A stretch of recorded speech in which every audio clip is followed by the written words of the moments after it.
Warning: the following episode contains subject matter and scenes that some viewers may find upsetting, disturbing, or unnerving.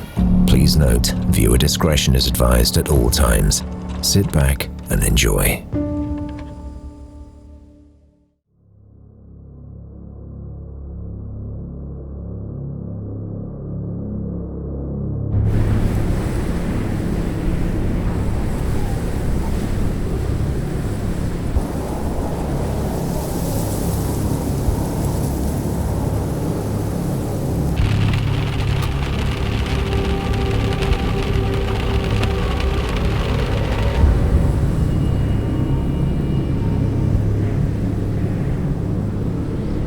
The discovery of children's bodies on Saddleworth Moor left the public wondering who could commit such dreadful crimes and why. One of the biggest ever police search operations in this country. Inside now, detectives are studying a police file, which day by day grows in content.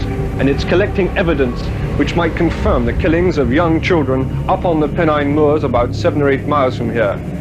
Saddleworth Moor is quite an eerie place at the best of times. But to be up there in the early hours, in the dark, knowing that there could be, at that stage, could be children buried out there was quite frightening, really. Ian Brady was a petty criminal who grew up in Glasgow, where he's remembered for his cruelty to other children and animals. When his company hired a new typist called Myra Hindley, the couple became lovers, and Brady led her into a world of sadism. And she was obviously very, very impressed by him. Unfortunately, what Brady actually had in mind was the destruction and torture of children. And she got swept along with it, and the poison infected her. One by one, their bodies were found, all except Keith Bennett.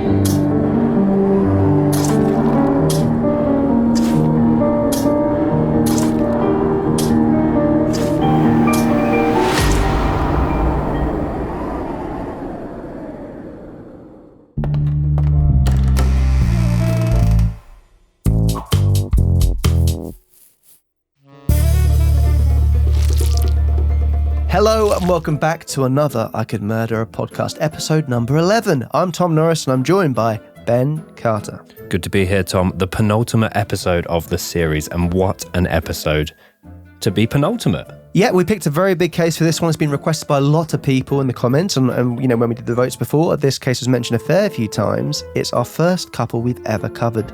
As always, a massive thank you to all the new followers, all the new subscribers, all the new listeners. We really, really appreciate it. A lot of people telling their friends about us, which we absolutely love to hear. And, you know, thank you so much for your continued support. We really appreciate it. Definitely.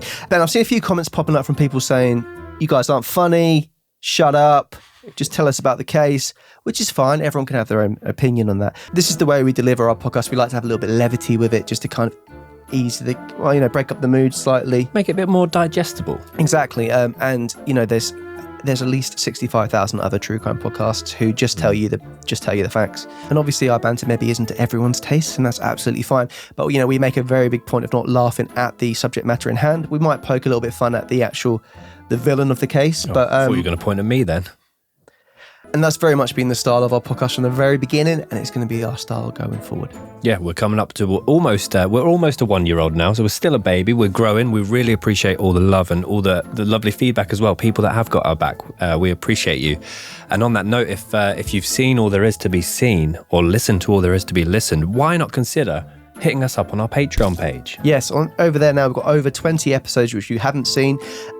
It works out roughly at £1 per episode. You know, every month there's 4 new episodes. It's weekly, and when we stop this series, we will be carrying on with the Patreon content every week. Also, we do requests over there for any cases. So if there are any cases you want us to cover, why not give us a shout over there? 2 friendly buskers. We've got our instruments. Just throw £1 in the hat. It's not £1 though, is it? So, but it's £4. But you get 4 songs. Cases. I don't want to busk with you anymore. So as well as unlocking access to dozens of extra episodes, it also gives you an exclusive little discount to use over in our merch store, which again, we really appreciate anybody that chooses to support us. And don't forget to subscribe to the YouTube channel and give us a like if you enjoyed the content. Give us a comment, let us know what you thought. And if you're listening on Spotify or on iTunes, a little review on there or following us on Spotify does really help us out. So any support there would be very much appreciated. So, today's case, the Moors murders, Ian Brady and Myra Hindley. It's arguably one of the biggest, well, arguably the biggest case the UK has ever seen. Very much in pop culture in terms of the image of Myra in particular. As a case, as a very, very young person, I was very, very scared by, actually, if I'm honest. That particular picture is haunting. I know I've referenced it before.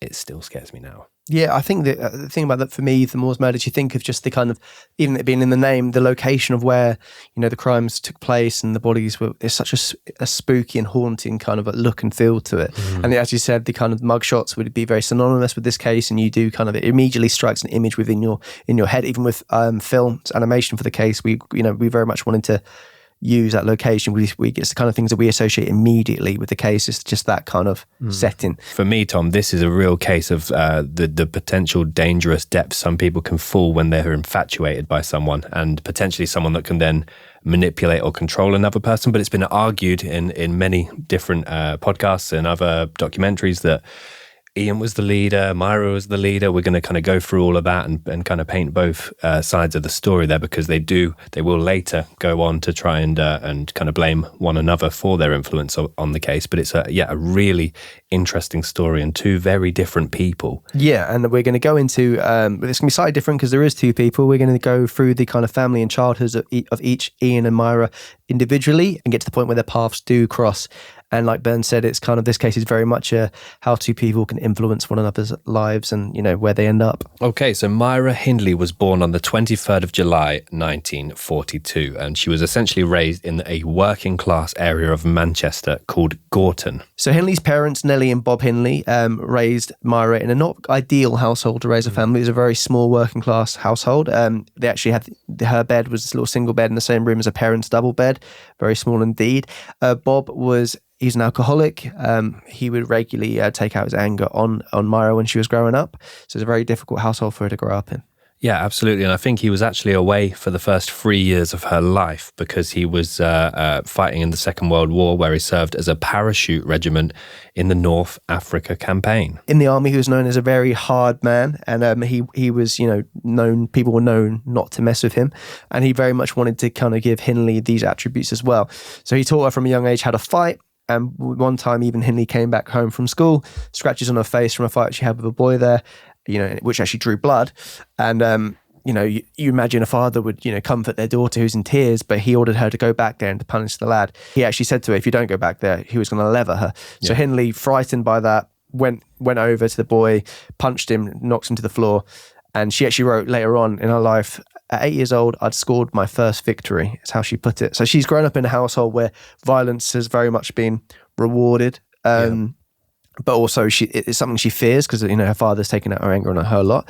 And also she's been encouraged to go and act the same way as her dad. So it's very kind of hard household to be growing up in. Yeah. And I mean, Bob would also be physically aggressive to Myra's mother, Nellie. But apparently Nellie gave as good as she got. So they would be frequently physically breaking into fights in front of their daughters. And actually, when Myra's younger sister, Maureen, was born, Myra was sent to live with her grandmother, who was actually just nearby down the street.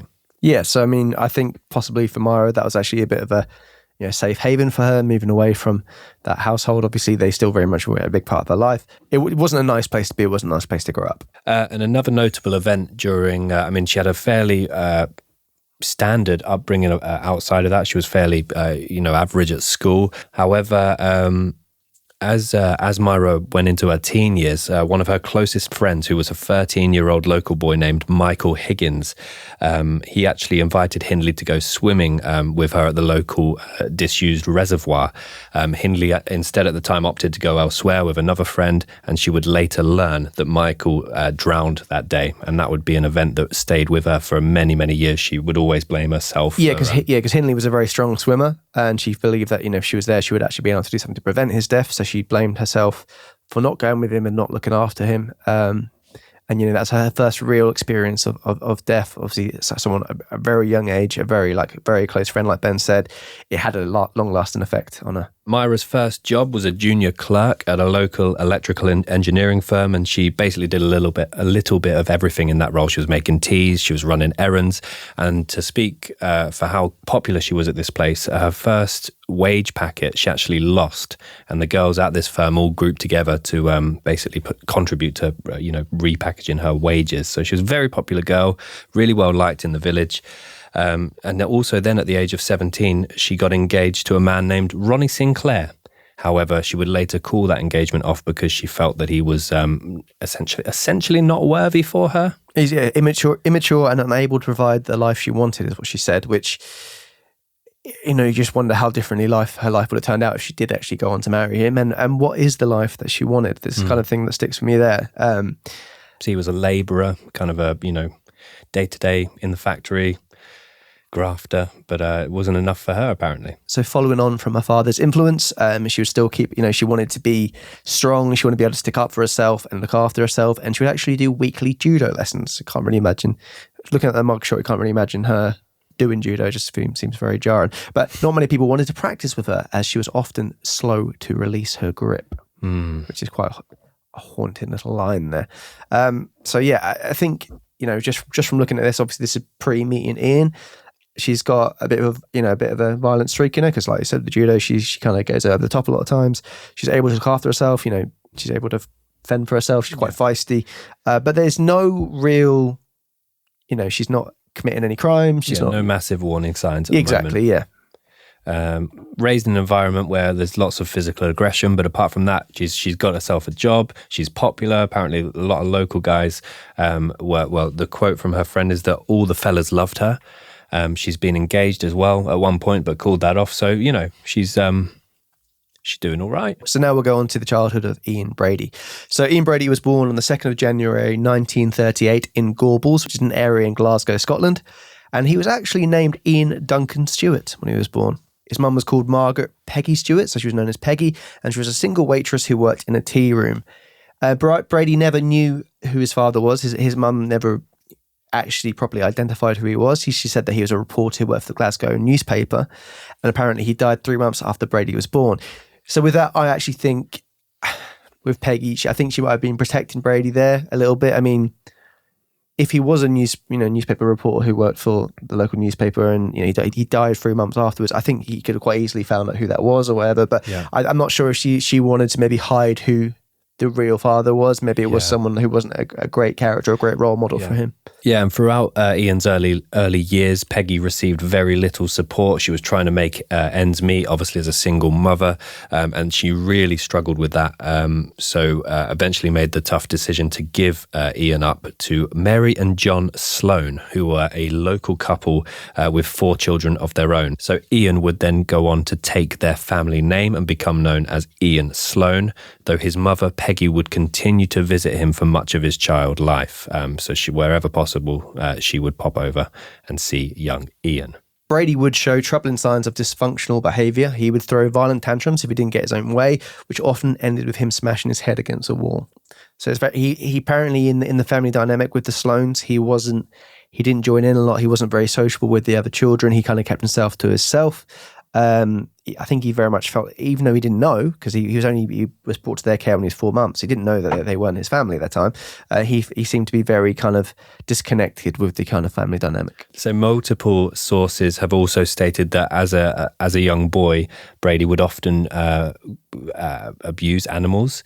So there are a couple of different bits here. So first of all, it's alleged that he threw a cat off the second story of a house, threw it to its death. And the second allegation is that a neighbour called Frank Flanagan caught Ian trying to bury a cat alive to see how long it would live for, and very quickly revived the cat. There's no way of measuring that, though, is there, really? If you bury the cat and you go, you're not going to be able to say, oh, it lived 10 minutes because you can't see it. Yeah. That's not the worst thing about it. The experiment is flawed, but obviously that's a horrible thing for him to be doing. But there was claims of him torturing animals. Apparently Brady did actually deny any of that happening, but I think from from lots of cases we've covered, and it's a very similar pattern. It's the torture of animals, and then that progresses and progresses. I wouldn't be surprised whatsoever by the thought of Ian Brady, torturing animals. It makes complete sense. Yeah, well, he would argue it, and he made quite an interesting point to argue it. He said, I absolutely didn't abuse animals when I was a kid. I went to the zoo and I punched a guy in the face for abusing an old tiger. I would say that's quite admirable. To Peggy would occasionally come to visit Brady whilst he was at the Sloanes, and she would often give him lavish presents. And Brady didn't take long to figure out exactly who Peggy Stewart really was, and the Sloanes were not his biological family. So yeah, I think obviously because Peggy visited him and they had other children at the time, she was very much focused on Ian. So he must have been like, "This is a bit odd." Yeah, and he managed to clock that actually she was his real biological mother. So at age 9. Ian visits Loch Lomond with his family. Went there last year. Absolutely beautiful. But he basically discovered he had an affinity for the great outdoors, so was a big fan of the mountains and the roaming hillsides and the lakes. And by age 11, Brady had also become, so not quite at the Jimmy Savile tender age, but he became a chain smoker at the age of 11. So he was often found kind of outside the house, lent up, just puffing away. Would it be outside the house? That's the worst place to be doing it if you're a kid trying to get away with it. That's true. He's flawed on the cat burying, he's flawed on the chain smoking. More flaws than the skyscraper. Brady was accepted for Shawlands Academy, a secondary school in Glasgow, which was a school for above average pupils. So he's, even with the fact that he was able to figure out who his mum really was, he seems to be naturally quite clever. Brady's overall manner and actions got worse, though. As a teen, he twice appeared before a juvenile court for breaking into houses and burglary. So he seems to be a bit of a tearaway. The reason Ian had ended up at juvenile court was because a fellow student had essentially gone to the police to inform them about various activities that Ian and his group of friends were getting up to. And in retaliation for this, Ian would corner that informant at school as well. He'd corner him in the toilets and he would rape that young boy. For informing the police on him. So straight away, that's your first really, apart from the animal abuse, of course, that's a real big... Yeah, so Brady would leave the academy at 15 and took a job as a tea boy at Harland and Wolff shipyard in Govan. Pretty sure they made the Titanic. Did they? Yeah. Not a lot of good things came from there. No. Shortly after, he began working as a butcher's messenger boy. Yeah, I'm imagining a super gossipy butcher here, just spreading news around. Oh, that bacon tastes good. Well, these sausages, they're very cheap, but very tasty. But I actually searched for what this meant because I was like, what is that? And I actually asked my mum, and she said that there was a thing called a butcher's boy, which I think is probably what is meant. And it's just basically a young lad who delivered meat orders to customers, usually on a push bike with a big old basket on the front. Meaty letter. No, just like sausages and stuff.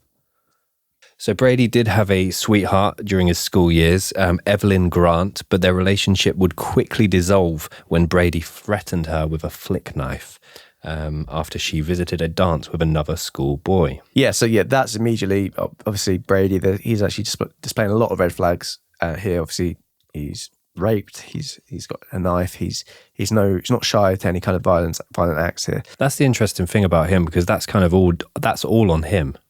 Like, his maternal mother has done everything she could. She still visits him. Yes, he hasn't got that father figure, but he's been adopted at the age of 4 months. Yeah, then the Sloanes are supposed to be quite a nice household. Exactly. Yeah, I mean, this is we always kind of delve into it. Is it nurture? Is it nature? And he's very drawn to certain things, which we'll get into, which it seems to be, and he seems to have a lot of influence on Myra later on. But a pattern is beginning to emerge here, as trouble always seems to follow him. He was back in court now with 9 charges against him just before he turned 17, and he was put on probation on condition that he would live with his mum, Peggy. So Peggy, by this stage, had moved to Manchester, and she had married an Irish fruit merchant named Patrick Brady. And Patrick, he seems like a nice guy. He got Ian a job as a fruit porter. The other interesting thing about that is that, to me, seems like Glasgow have essentially, the courts there have essentially outlawed him. Yeah, what's the word? Exiled him. Yeah. Well, I think, and it's a fair thing to be say, if a child will do better growing up, obviously, with the parents. I mean, I don't think biological or whatever. The Sloanes sounded like good people. So, but they've gone. They seem to have Peggy would be able to sit him on the straight and narrow. Maybe she had some kind of influence in terms of saying, I'll look after him, I'll make sure he does. And growing up in the household, maybe they even mentioned as part of it, he would get a job, work for my partner, Patrick Brady. But yeah, he started working for in the market as a fruit porter. And yeah, he wasn't, like all his things, he wasn't there for overly long time. The other thing to note here is he took the name of Patrick Brady, so he was now known as Ian Brady. So by this stage, Ian has had 3 different names. He's Ian Duncan Stewart, Ian Sloan, now Ian Brady. So I kind of think a sense of identity. Maybe he doesn't really know, because he's only 17, 3 different names, and 2 different father figures. It seems to be he doesn't know exactly who he is. I mean, he's moved from Scotland, Glasgow to Manchester, very different places, and I think he's trying to figure out who exactly he is. But as I said, trouble follows Brady where he goes. He's caught stealing from the market, and he was sent to Strange Ways for 3 months. He was caught with a sack full of lead seals. Yeah. Interesting. So Strange Ways as well. I just thought that was an interesting name for a prison, and a very notable prison at that. But Strange Ways. Yeah, Strange Ways, it's quite I'm sure there's a story behind that name. Yeah. Let us know in the comments sections, because I've only just learned that that helps the algorithm. Tom's told me about how YouTube works. So any stories on Strange Ways? I know that there were the riots. I know that Harold Shipman went there. Joey Barton for a period of time. Very different people. So as he was still under 18, Brady was sentenced to 2 years in a Borstal for training. He went to Latchmere House in London and then Hatfield Borstal. He was caught drunk from some homebrew that he made, and he was moved to a tougher unit in Hull. Brady, we say from the mugshots, is a very striking figure in terms of obviously, I think there's a lot of hindsight in there, and obviously in the situation that he was being photoed, but he had a couple of nicknames around this kind of time. He was given the nickname by neighbours of Dracula because of extreme passion for horror movies and his brutal torturing of animals. So it must have been fairly public, the fact that he was torturing animals, but also the way he kind of slouched around and walked about. He used to wear long trench coats. He was also dubbed The Undertaker. Not obviously WWE referenced. So Brady returns to Manchester after being released from the Borstal, and he gets a job doing labouring, which he disliked. He's quite a slight fella, so probably carrying around the slabs probably wasn't for him. And then he worked at a brewery, and he ended up getting fired from there as well. But maybe a bit of his homebrew techniques didn't come into use there. But then, growing sick of bouncing from job to job, he decided to better himself. That's the term he used. And he went to the library and he got some instruction manuals on bookkeeping. And his parents were astonished by the fact that he would spend hours studying alone in his room, just studying all these things so he can get a better job, which, make more money and kind of set himself up a bit. I think maybe the Borstal had given a little bit of a shake he needed in order to kind of, in theory, get his life on track. Knocked him back onto the straight and narrow. Yeah. It's very outstanding to see him up there studying. He would also go on to take out some other books, including Mein Kampf, Teach Yourself German, as well as other books that were kind of centered around Nazi atrocities. Yeah, so that's a slight glimpse there into his psyche, I think. It's someone that's been, he's been attracted to torture animals, allegedly, and also read all about these atrocities. It's very much... red flags, definitely. So Ian then buys a Tiger Cub motorcycle and spends a lot of his spare time travelling the north of England, particularly paying fondness to the Pennines. So Brady would go on to gain a clerical job at Millwoods, so he's done all this hard work there. He's kind of got himself to a standard where he can actually be employed. And I think, as we said, he thinks he's on the straight and narrow there. So Millwoods is a wholesale chemical distribution company that was based in Gorton, which is actually where Myra Hindley was raised. And interestingly, this is where their paths are about to cross. Yes, so in January 1961, Hindley got a job as a typist at Millwoods. She was 18 at the time, and she was immediately drawn to Brady. Ian, the complete opposite, I imagine, to Ronnie Sinclair. She actually referred to Ian as the only man she had ever met who had clean fingernails. So Ronnie, bless him. That's a lesson to all the people out there to always have clean fingernails, because people do actually take notice of them. You bite yours to an absolute brim, don't you? Just keep them nice and short. Do you bite them? No. You cut them? Yeah. That was painful. No. Got nice hands. Yeah, not so your hands. It's just your haunting nails. See yours? Yeah, they're all right. A little bit white at the top. Yeah. Looks like show your hands. French. Show your hands to the camera. Let us know in the comments below. So yeah, Ian was very he, like we said before, he keeps himself to himself. Yeah. Hindley's quite sociable and she speak to people, and they didn't, even though she noticed him from afar, it wasn't an immediate. They weren't straight away chatting and hanging out. Ian didn't pay her much notice for a whole year. She's very, very infatuated by Ian. Obviously, he's not paying her any attention. She viewed Ian as different, brilliant, intelligent, and mysterious. Because whilst at work, he would read intelligent and different international books, but also listen to music that included jazz and classical, which was very different, again, to the other males that Myra knew at the time. Yes, she wrote as well that Ian wore a black shirt and looked smashing. And then she wrote he's a crude, uncouth pig. Yeah. So I think because he was quite standoffish, it could perhaps be, I'm imagining she's gone for a cup of tea and he's just kind of ignored her and walked away. He kept himself to, as you said, he didn't pay her any attention. So I think her diary kind of goes from, I really like him, to he's a bit of an idiot, to... She began a diary, and although she had dates with other men, some of the entries that she would make detailed her fascination and obsession with Brady. And they wouldn't speak for a very large period of time. Yeah, so the first time they actually spoke was at the office Christmas party, and Brady relaxed by having a few drinks and asked Hindley out for a first date. This was kind of seen as the kind of beginning of her initiation into his secret world. That night on the date, he took her to see the Nuremberg trials. As the weeks went by, he'd play her records of Hitler's marching songs, who'd show her the kind of literature he was reading, and things he was very interested to. He's opening up about those kind of things, which I think probably 95% of people, well, even more than that, 99% would be like, whoa, that's not my bag, see you later. I mean, fair enough, you can like classical music and all that stuff, but when it starts to be like playing Hitler's marching songs, I think you'd kind of be like, So just days after their first date, Myra would record another entry in her diary saying that, I hope he loves me and will marry me someday. At this point, she's completely obsessed with him. She views him as very cool. And like you said, although he's into some quite... I don't want to say risque because it's worse than risque. Even though he's got some very clearly dark interests, curiosities and interests, I think she's still viewing him as that cool older guy or slightly older guy.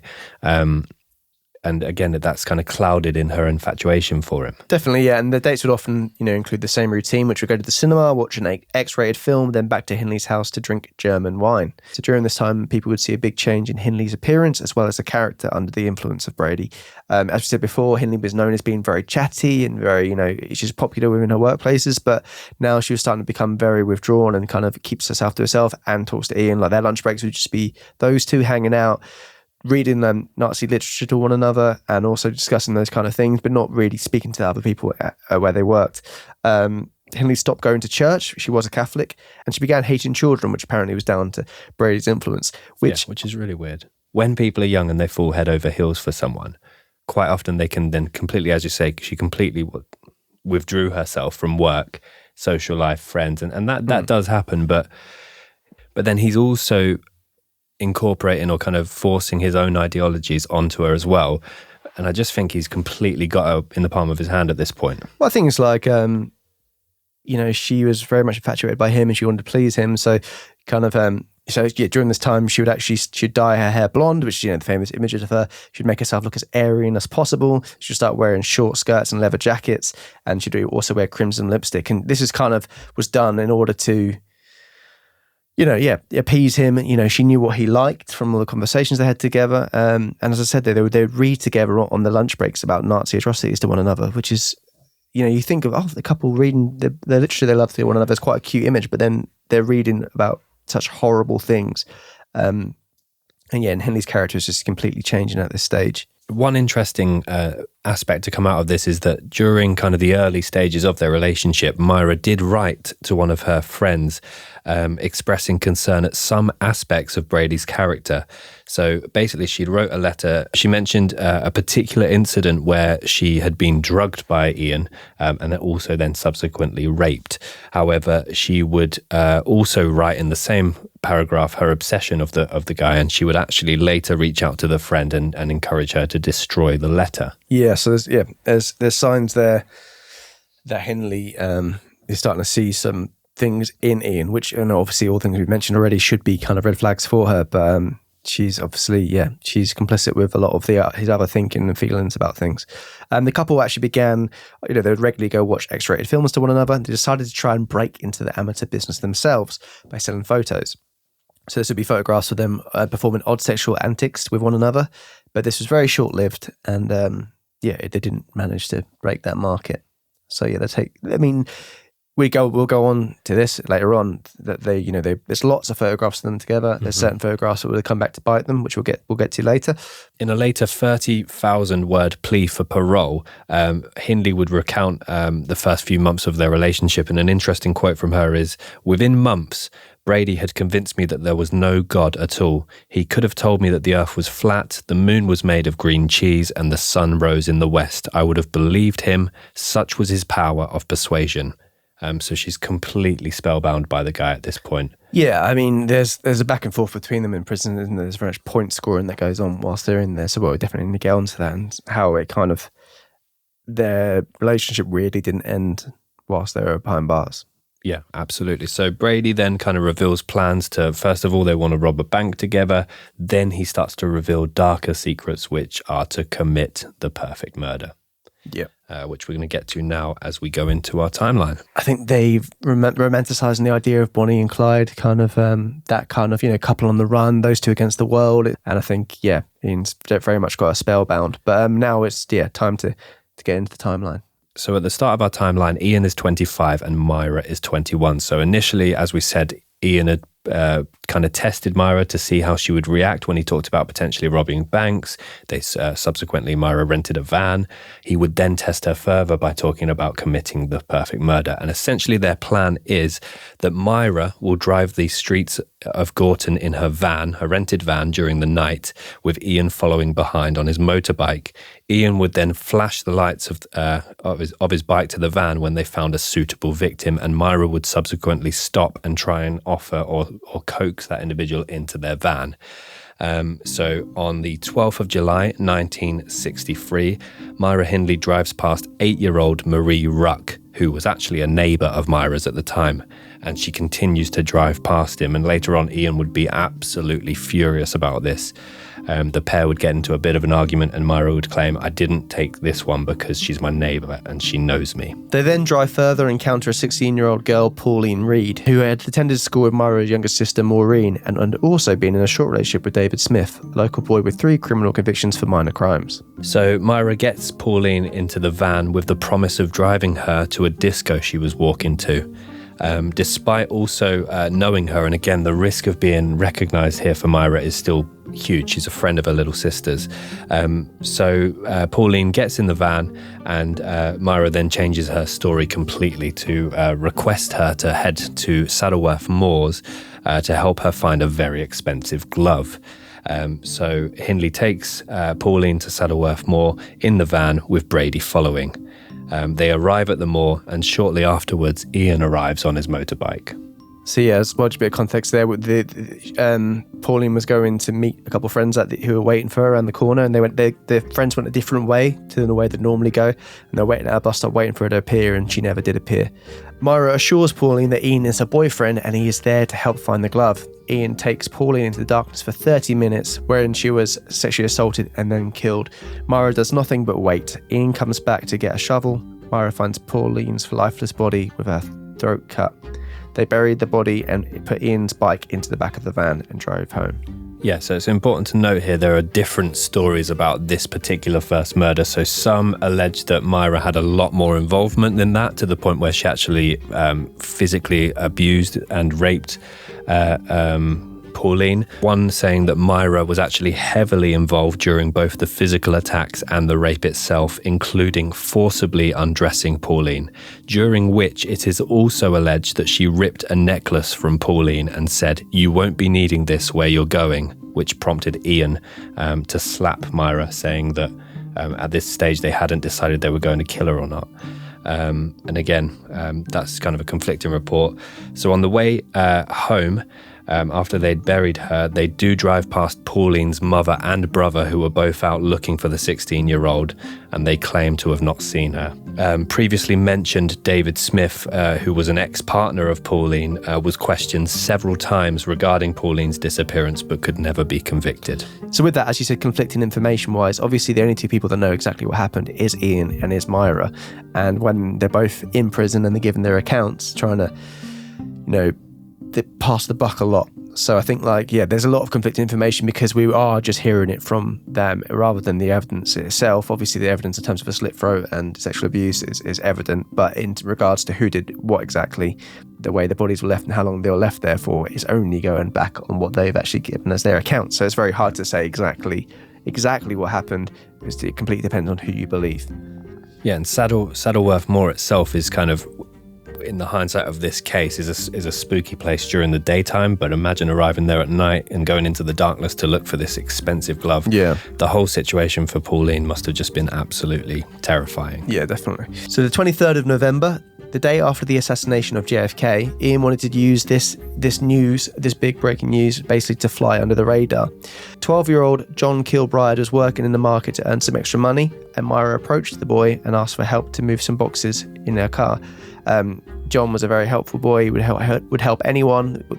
His mother even said when he hadn't returned, she thought, he's probably helping someone with a job. Apparently it was very, very natural and within his nature.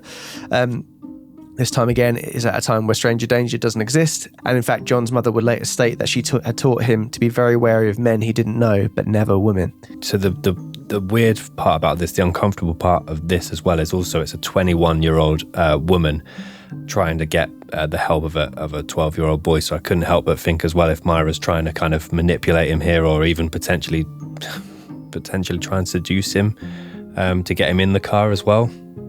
Because it's not until he's actually there that he actually gets in the car and then realizes Ian's behind. So I'd hate to think of it like that, but it's definitely not beyond the limits that Myra was willing to go through. Myra gets John into the car where Brady was waiting in the back seat, and he's then brought to the moors. And again, this is at daytime as well, whereas Pauline the first time was during the night, where he is sexually assaulted and strangled to death. They then take photos of the boy's body, burn his clothes, and bury him in the moors. They also then take a photo, as Tom said, there will be some that come back to haunt them. They take a photo of Myra posing with her puppy, who was called Puppet, on the top of John's freshly dug grave. A huge search is subsequently undertaken with over 700 statements taken and 500 missing posters printed. 8 days after he failed to return home, 2,000 volunteers scoured waste ground and derelict buildings. Hindley and Brady would actually regularly return to the site of Kilbride's grave to check that it had not been disturbed during this time. So they're making a conscious effort, although they couldn't be identified, to still make sure that the body hadn't been found, which is just... Yeah, sure. I mean, I think as well, it's just one of those things where, return to the scene of the crime, looking at their handiwork and, very much enjoying the dark secret they had with one another. So June 16th, 1964, a third victim, Keith Bennett, also 12 years old, was walking to his grandmother's house but would fail to turn up. He also was lured into a car by Hindley and followed by Brady on his motorcycle. Again, Hindley had taken him in her car to Saddleworth, where Brady attacked, raped and strangled him. Keith's stepfather, Jimmy Johnson, became a suspect, and in the 2 years following Bennett's disappearance, Johnson was taken for questioning on 4 occasions. Detectives searched under the floorboards of Johnson's house, and on discovering that the houses in the row were connected, extended the search to the entire street. Yeah, there was so there's starting to be a pattern, similar age group, although it's boys and girls at this point, and it's in a similar area where they're going missing, the northwest. Large searches are undertaken, but they could never get any evidence on Jimmy Johnson. So again, it's kind of unsolved at this point. And the pair are getting slightly more confident. Well, I think as well, because now you've got 1 girl and 2 boys missing. The age is linked to the boy, but there's not a clear link between all 3 cases other than them being young and going and disappearing. So the police aren't able to establish, and as well, obviously there's no CCTV and all that stuff, so they're not able to link these 3 to the same crimes. Yeah, so the 15th of August, Hindley's younger sister Maureen marries the previously mentioned David Smith. The marriage was kind of very hastily agreed when Maureen fell pregnant, and it was conducted at a register's office. None of Maureen's relatives attended, and Myra did not approve of the marriage. Myra and Maureen's mother was actually also too embarrassed at the fact that her daughter was pregnant, so that she would refuse to attend. So essentially, Brady and Hindley take the couple into their kind of under their wing a little bit. They spend lots of time going on weekend trips together. They go to Windermere, and they basically they're a little bit of a younger couple. They kind of try and then force their own ideals on them. Yeah, so David Smith Ian saw him as someone he could maybe actively involve into what he was doing, and join the kind of trio. David Smith said before on one of the documentaries I watched, David Smith said he first saw the kind of dark side of Brady when they were driving somewhere and someone cut them off on the road, and Brady was very angry by this, even though he said the guys were just having fun, people that cut them up. So Brady made them drive in front of the car, and he threw wine bottles trying to hit the windscreen of the car behind them. So very dangerous, and he apparently hit a very, very short fuse. So September 1964, Brady and Hindley move into Hindley's grandmother's home in Hattersley Council Estate. They become friendly with a neighbour who is 11-year-old Patricia Hodges. And actually, this is where it's very, very bizarre, but they start inviting this young girl around the house, often to drink wine. So that they're plying an 11-year-old with alcohol. But they take this girl to Saddleworth Moor multiple times. They take her into their house multiple times. They ply her with alcohol. They would even take Patricia to the sites of which they claim their first victims on the moors, and in fact walk over some of the graves with her. However, she never fell victim. She remained unharmed from the pair, and this could be put down to the fact that she only lived a few doors away from them. But it's just very, very strange behaviour. First of all, why are you plying an 11-year-old with alcohol? I'm not, but why were they doing it? Is the question. But yeah, I guess maybe as well with that is, if she's regularly been with them and been visiting the house and going there, they would be looked at as potential. I mean, as you mentioned with Keith Bennett going missing and Jimmy Johnson, they actually go through all of the adjoining houses, don't they, looking for the body. So I guess it might be an idea if they're thinking we can't do this because we would initially be suspects. But it is a very odd behaviour, and it does seem like a very a close call. Oh, absolutely. And she was so lucky, obviously, in hindsight. But chilling the fact that they walked past the graves of previous victims as well. Yeah, definitely. So on the 26th of December, 10-year-old Lesley Ann Downey was the pair's fourth and youngest victim. So yeah, with this particular victim, this doesn't go along the same pattern, and they go to the moors with her. They actually take her to their house. You know, we talked about the fact that the pair loved to take photos, and they would frequently go back to the graves of their victims. But in this instance, they decided they wanted to capture the audio of this particular event, and the transcript of it is available online. It's absolutely harrowing what they put this young girl through. But in any case, they kidnap her and take her back to theirs. Yeah, so they kidnapped her from a fun fair in Ancoats on Boxing Day. But as mentioned, she was not brought to the secluded moors. They approached her and deliberately dropped some shopping they were carrying, then asked her to help taking the packages to the car. That's one of the horrible things of this is all the children. They've kind of asked them to. They've used their niceness and good nature of the children to essentially trap them, which is so horrible. It's very planned out as well. The thought that they've used both of them as a pair as well. The fact that he's following in a separate vehicle in most cases as well. Definitely, yeah. It's all very carefully thought out. At the house, Downey was undressed, gagged, and forced to pose for photographs before being raped and killed, strangled with a piece of string. Hindley later maintained that she went to the filler bar for Downey and found her dead when she returned. Despite a huge search, she was not found. So the 6th of October 1965, Hindley drove Brady to Manchester Central Railway Station, where she waited outside in a car while he selected a victim. So again, he's still in control of who they pick and where they pick, but again, it's a slightly different dynamic.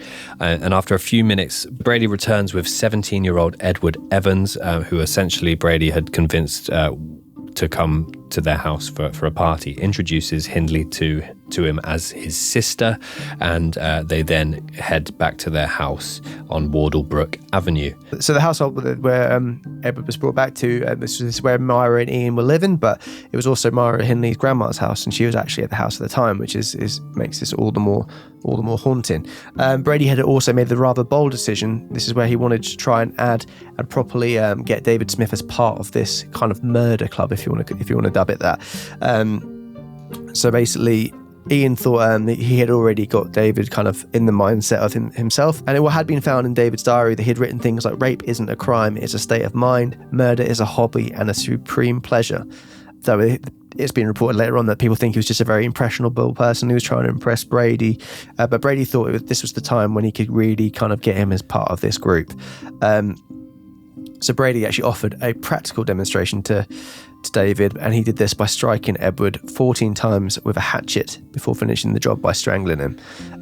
So yeah, David Smith, I think, he kind of thought that what Brady says is a lot of bravado, and it wasn't actually true. Yeah. But then, it's a very bloody attack, and David's actually helped with moving the body because he didn't know. He was in shock, wasn't he? He was in shock, and he didn't want to. It's quite clever on his part, because if he did act, if he did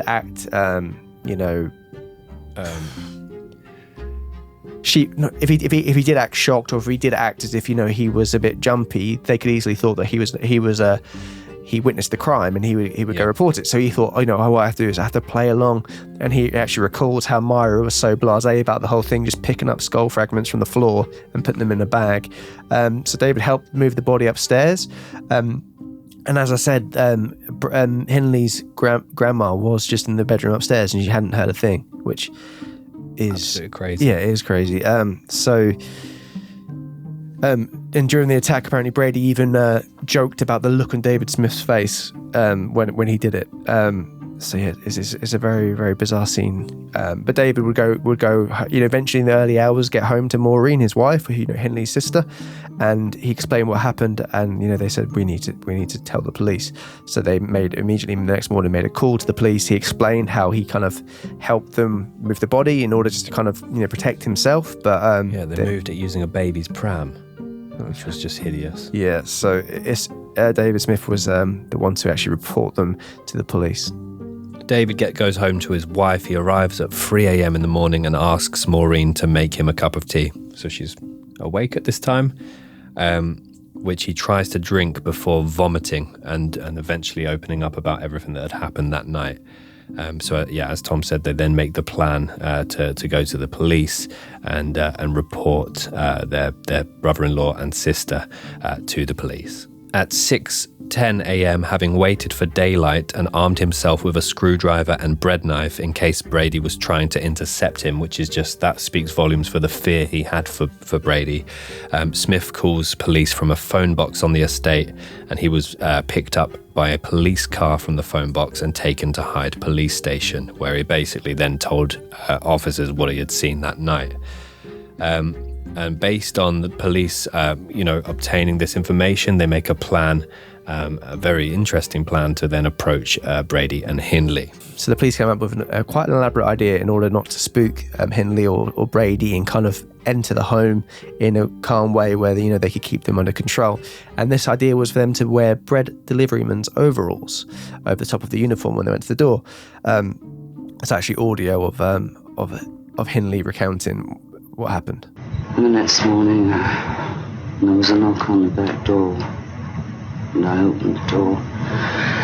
And to cut a long story short, it was a policeman dressed in a baker's uniform, with his jacket and hat.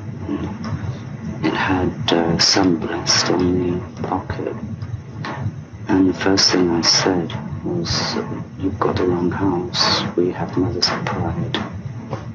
So the plan worked. They were able to enter the household, and they, went to search around the property. After David Smith had explained where the body was, they went upstairs and the door was locked.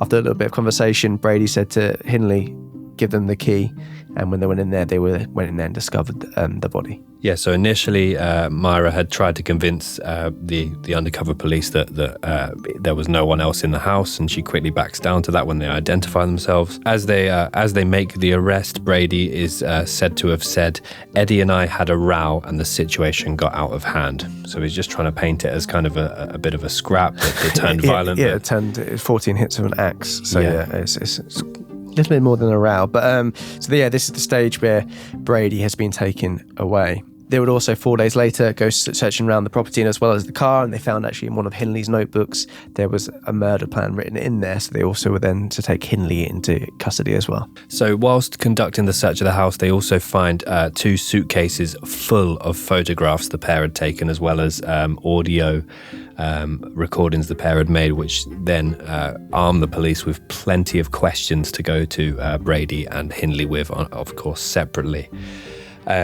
They find an exercise book with the name John Kilbride on it, which make them suspect Brady and Hindley had been involved in that particular disappearance, but as well as others, leading them to question them further. Officers making inquiries at neighbouring houses speak to Patricia Hodges, who was the 11-year-old we mentioned that they'd been plying with wine, who had said on several occasions had gone to the Saddleworth Moors with, leading the police to feel that there was a particular reason that the pair were going there so often. And this expands then the network of the investigation and leads police to then conduct further investigations and interviews with the pair regarding the Moors. Basically, they investigate the house. They find tons of indecent photos of various victims and various young people that had gone missing in recent years, and that leads them to obviously question Brady and Hindley further. And that then leads the search, a full and thorough search of the Saddleworth Moor. Yeah, because obviously the pictures were taken there, and it's clear what they're posing with the bodies there as well. So the police now have them in custody. They know where they know where they believe the bodies to be. But if you see, obviously pictures of the actual moors themselves, and they're so vast, and there's so much different area, and it's such a different landscape. Hilly as well as like different terrain and texture. It's when the thought of having to search it. Yeah. It is such a vast job. Obviously, that's why they picked it, in order to actually bury the bodies, because they thought no one would be able to find them. But yeah, the situation is they're in custody now. Brady they were actually lucky to escape the hangman's noose, as the death penalty was just abolished just months earlier. A lot of people believe they should bring it back for them just after all they had done. This is where the unity of Hindley and Brady has definitely takes a big shift at this stage. The infamous mugshots of the two have been taken, and that is the mugshots of them after they've been arrested. And people will say, that is who they are. It's like the evil in their eyes and how they look. That is exactly the kind of person they were. But they would both give very different accounts on how things happened. Brady was very reluctant to give information for a very long time, and that keeps on continuing to play throughout the whole time he's in prison. And Myra comes forward with a lot of information first anyway, but we'll get into exactly how this all plays out. Yeah, and another interesting piece is that of many of the photos the pair took on the moors together, they did have the dog Puppet, or the puppy Puppet, with them at the time. And what detectives used to determine the timeline of when those photos were taken was they basically utilised support from a veterinary surgeon to examine the dog and the age of the dog based on its appearance in those photos. However, the examination required a general anaesthetic from which Puppet did not recover. Hindley, as a result, was furious and accused police of essentially murdering the dog in retaliation. So this really broke her, and she became highly emotional after this moment. She then started to spill a lot more information. Yeah, Hindley actually wrote a letter when she was in prison saying it's just one rotten thing after another. Still not to worry, we're not dead yet. And apparently the only time she ever shed a tear behind bars was when she heard about her dog Puppet passing away. So it just kind of shows how much of a connection she had to the dog. Sadly, she didn't have that much of a connection and that much empathy when it came to the lives of these innocent victims. So on the 21st of October 1965, the remains of 12-year-old John Kilbride are found in a shallow grave on the moors near Ashton-under-Lyne. So the reaction at the time, obviously having having found the first victim and knowing that the pair knew where the remainder were buried, but were refusing to come forward with that information, there was a lot of anger. And I mean, the scenes of them being transported into the docks and into the from various prisons, very reminiscent of the kind of Yorkshire Ripper anger on the streets. Definitely, before its time. Definitely, and also like just the actual pictures and images of the police searching the moors. It just shows you how much of an uphill battle they had. It was such, as I said, it's such vast lands, and you see how many people are out there looking, and a lot of times it's a thankless task in terms of them not finding anything. But when they did, it was such closure for the families, and that's the thing. All the families wanted. They knew, sadly, that they had lost their child, but they wanted just the body there, to bury it and to properly grieve.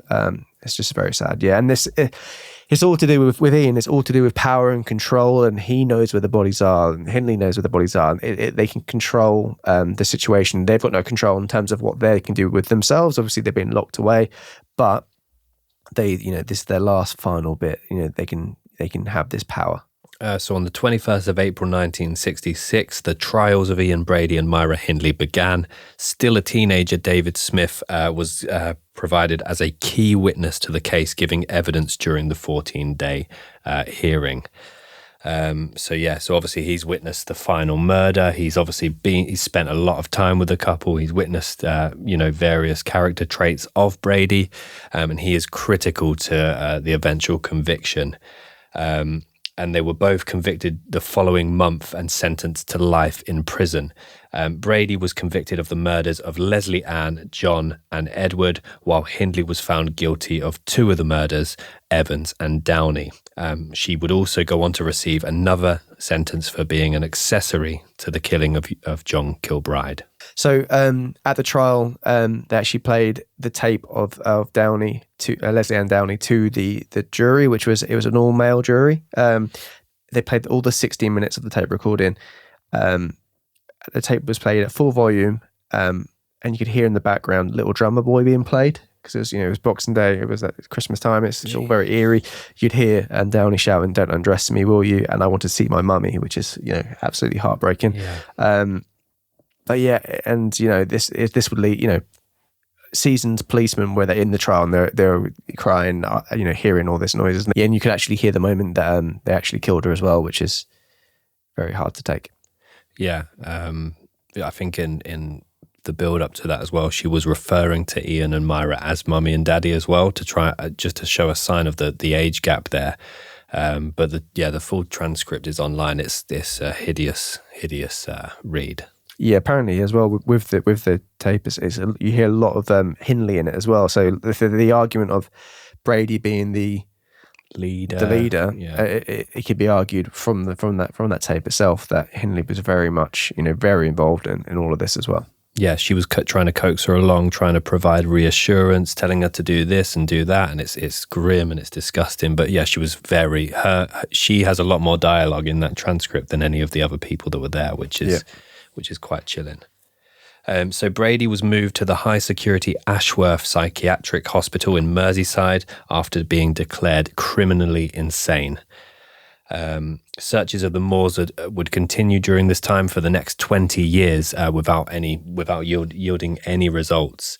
And they are, during this 20-year period, trying to obviously obtain information from Myra and Ian, who are both, fairly reluctant to provide any support, which obviously fueled further outrage from the nation. I mean, they were both the most hated people in the country at the time, and this was not doing them any favours. Yeah, definitely. So the pair finally admitted, and so in 1987, the pair finally admitted to killing Keith and Pauline and were taken back to Saddleworth Moor. So Hindley was to go there first, and there was a bit of outrage about her going out there. They thought that she was just doing this to kind of get out and about, and I think they did a decoy search to kind of get the media to go to a different place whilst they actually went out there. There's footage of them walking around the moors, and then Brady would later eventually, as I said, it's kind of tit for tat. Like Hindley agreed to do it a while before Brady, and people speculated as well, was she doing it to try and help her parole and later on, for good behaviour and working with the police in order to kind of get free later on, or was she doing it to actually try and help? I know when Hindley was in prison, she received a letter from one of the mothers saying, just trying to reason with her, please, I want to bury my son, and it's kind of believed that maybe this was actually what led her to actually try and help the police.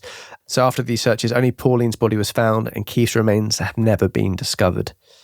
Which is, there's a lot of the documentaries follow Keith's mother, Winnie, who is very, that's all she wanted to do was to find the body, and she's even made her, children promise to keep searching and keep up the fight.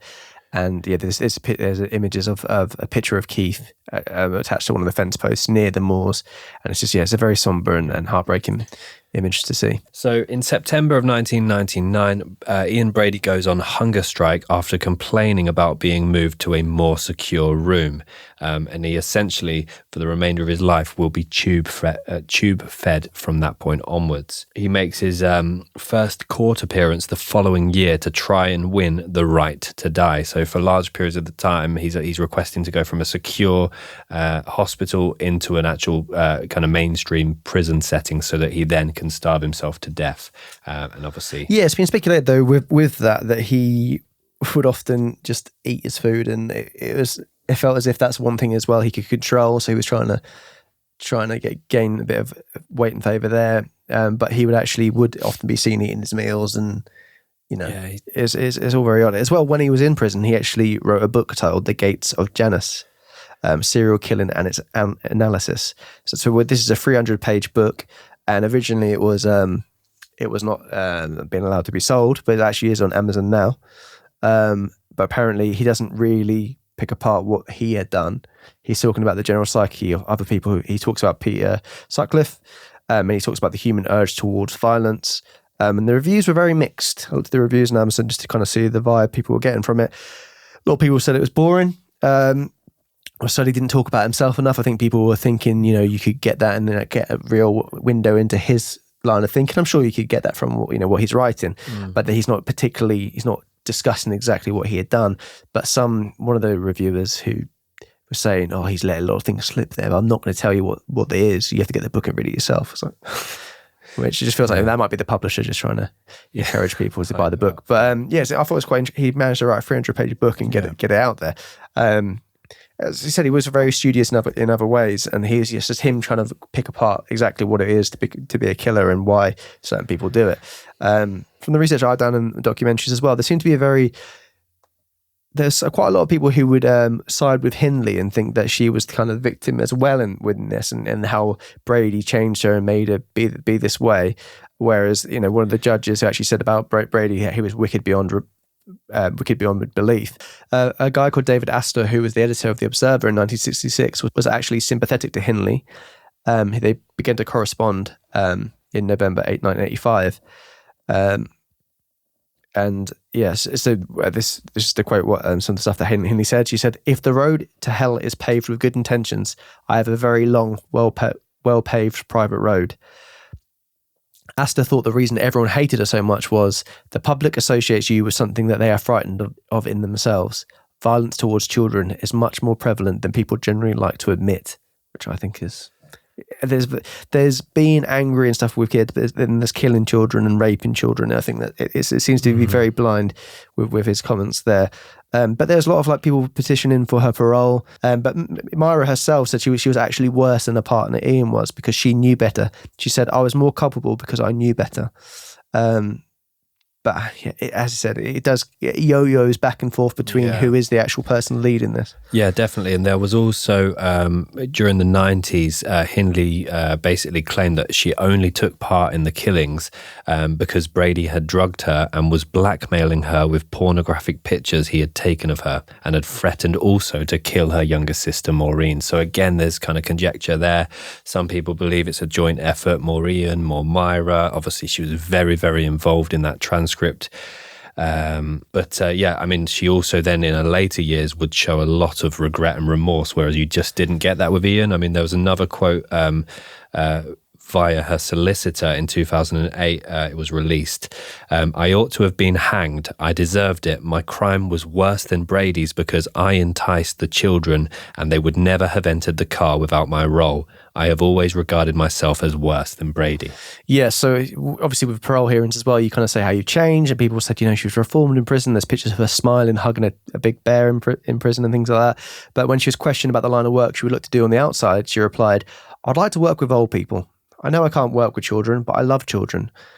I'd like to be of some help to older people. Yeah, I wouldn't be trusting Hindley with my nan. And this is quite striking as well. So Brady wasn't very, as I say, conversational. Obviously, he's writing his book and things like that, but he spoke to an ex-journalist for quite a while, and then he would reveal to this journalist that there was 4 more murders, and he described these as happenings. He said he had also killed a man on the waste ground behind the station, a woman in the canal. He also said my statements were an embarrassment to the police, who rather than admit irregularities had taken place, will move mountains to cover up. Considering it taken so long to actually admit to these other crimes, him then kind of bragging, is it a case of him just doing that for more weight? Does he want the police to take him out and about again to actually kind of walk around these areas? It could well be. There was an attempt for a woman in 2006 to smuggle 50 paracetamol tablets to Brady in the prison. And I don't think it was because he had a headache, but it was actually in order to try and assist him with committing suicide in prison. It's fascinating how they're because a lot of times, as I said, when they are in prison, Brady will withhold information, and then Hindley would give some more information to the police, and then Brady would also give some more information. Yeah. They'd say, I was the one doing this. It was actually, no, it was this way around. There's a lot of bickering back and forth between the two. But yeah, Hindley was very open about how, she felt controlled by him. So according to the 2020 television documentary Rose West and Myra Hindley, Their Untold Story with Trevor McDonald, it's alleged that Rosemary West and Myra Hindley became close in jail, bonding over their similar crimes, but they also had somewhat of a rivalry to become kind of the prison royalty at the time. Eventually that cooled down, but that was just an interesting that they kind of exchanged dialogue. So in the year 2002, Myra Hindley died in prison after serving 36 years. She died of bronchial pneumonia. It was a long time, 15 years afterwards. On May 15th, 2017, Ian Brady, at the age of 79, died behind bars of obstructive pulmonary disease. I've read a few news reports about this. It's believed that Brady's final wish was to be cremated ashes to be scattered on the moors. However, a judge ordered scattering his remains on Saddleworth Moors must be banned. So one of Brady's last dying wishes was he ordered that 2 locked Samsonite briefcases should be taken from his bedside and handed to his solicitor, Robin Macon. He had already insisted they should never be opened until after his death. So these suitcases, obviously we've mentioned before, there's lots of photographs, notes and stuff like that about the deaths, which were used to kind of get them incarcerated. But on February 19th, 2021, the Home Secretary, Priti Patel, is to bring in a new police crime sentencing and courts bill, which would force the killer's solicitor to grant police access to briefcases left by the Moor's murderer. It's been speculated that perhaps that actually would have the location of where Keith is buried in it, and finally the closure for Winnie and the family. But Brady's own lawyer, Robin Macon, revealed he would be very surprised if the killer left any useful information about where Keith's body was. He told Radio 4, "He did go to the moors a long time ago, and I suspect that if there had been information for him they could provide it, he would have provided it then."